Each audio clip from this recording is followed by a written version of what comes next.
पर आज Indian national Congress के प्रदेशाध्यक्ष आदरणीय गोविंद जी ने कांग्रेस की हताशा, निराशा और अंतर्कलह से जूझ रहे अपनी ही अंतर्कलह को उजागर किया है। उन्होंने आपकी मार्फत यह बयान दिया है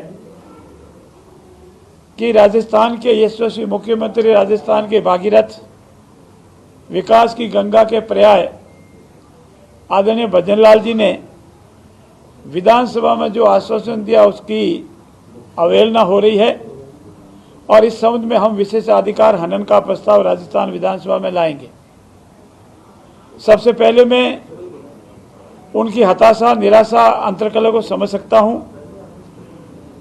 चाहे अहमदाबाद में कांग्रेस पार्टी का अधिवेशन रहा हो जिसमें पूर्ण रूप से उन्हें किस तरह से एक साइड में किया गया, और दूसरा विधानसभा में जिस तरह से वो बिल्कुल दिखने बंद हो गए, और तीसरा सचिन जी पायलट का जो पड़ला भारी चल रहा है, उन सब से मैं मान सकता हूं कि वो मात्र अखबारों की सुर्खियां बनने के लिए बिना किसी आधार के गलत बयानबाजी कर रहे हैं।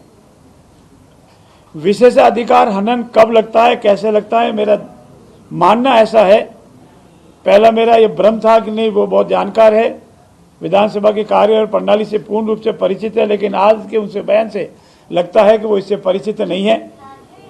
अगर किसी माननीय सदस्य का विधानसभा के अंदर किसी विशेष अधिकार का हनन होता है तो उसमें प्रश्न पैदा होता है कि विशेष अधिकार का हनन होता है या नहीं। माननीय मुख्यमंत्री जी ने अपने बजट सत्र के दौरान जो बात कही वो विकास से संबंधित थी। अनेक विधायकों ने अपने अपने क्षेत्र में विकास से संबंधित बात कही। माननीय यशस्वी मुख्यमंत्री जी ने कहा था कि मैंने बजट से पहले प्रतिपक्ष के नेता को स्वयं ने फोन कर उनसे निवेदन किया था कि आपकी पार्टी के कार्यकर्ता अगर संकोच से या पार्टी के विधायक संकोच से अपने क्षेत्र के विकास की कोई बात नहीं रखते हैं तो आपकी मार्फत आप इकट्ठा करके मुझे भेज दें। और उन्होंने यह भी कहा था कि मैंने प्रयास किया है कि राजस्थान के 200 के 200 विधानसभा क्षेत्रों में यथा योग्य एक समान विकास के कार्य हो। और उन्होंने विधानसभा में भी यह आश्वासन दिया था कि जो भी विधायक अपने विधानसभा क्षेत्र के विकास की बात लाएगा, यथा होगी उसकी पूर्ति होगी।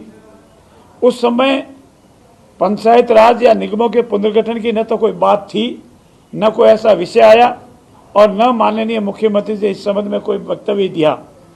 ऐसी स्थिति में कांग्रेस के प्रदेश अध्यक्ष का यह वक्तव्य कि उन्होंने विधानसभा में दिए गए आश्वासन के विपरीत हमारे पूर्व के प्रतिपक्ष के नेता आदरणीय राजेंद्र जी राठौड़ का नाम लेकर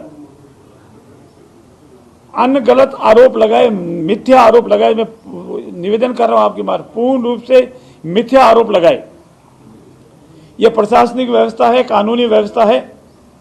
पंचायतों का पुनर्गठन पंचायत राज अधिनियम के अनुसार होता है, नगर पालिकाओं का पुनर्गठन नगर पालिका अधिनियम के अनुसार होता है।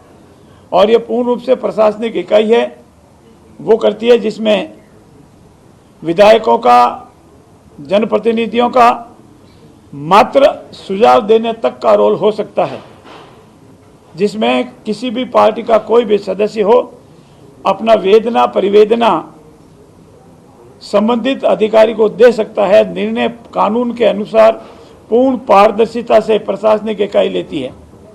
उसके बाद उसको सुनवाई का अवसर है जिला स्तरीय कमेटी के सामने, और उसके बाद उसको सुनवाई का अवसर है प्रदेश स्तरीय कमेटी के समक्ष। ऐसी स्थिति में आदरणीय प्रदेश अध्यक्ष जी ने जो वक्तव्य दिया है वो पूर्ण रूप से गलत, गैर जिम्मेदार और मात्र अंतर्कलह से जूझ रही कांग्रेस में सुर्खियों में बने रहने गैर जिम्मेदार वक्तव्य दिया है। मैं आपके संज्ञान के लिए बता दूं, सन 1975 में राजस्थान विधानसभा में एक ऐसा ही प्रकरण आया था। तत्कालीन पंचायत राज मंत्री जी ने आश्वासन दिया था कि हम पंचायत राज का कार्यकाल नहीं बढ़ाएंगे, परंतु उसके उपरांत पंचायत राज का कार्यकाल बढ़ गया। तो प्रोफेसर केदार और एक और माननीय विधायक ने यह प्रस्ताव लाने का प्रयास किया कि हमारे विशेष अधिकार का हनन है और उस वक्त ये स्पष्ट रूप से निर्णय हुआ पार्लियामेंट के अनेक उद्धरणों को कोट करते हुए कि अगर किसी मंत्रिपरिषद के सदस्य द्वारा विधानसभा में कोई आश्वासन दिया जाता है तो विशेष अधिकार की श्रेणी में नहीं आता है, वो आश्वासन समिति के समक्ष जा सकता है। मेरा ऐसा मानना है और मेरा तथ्यों के आधार पर ही मानना है कि उन्होंने गलत बयान दिया।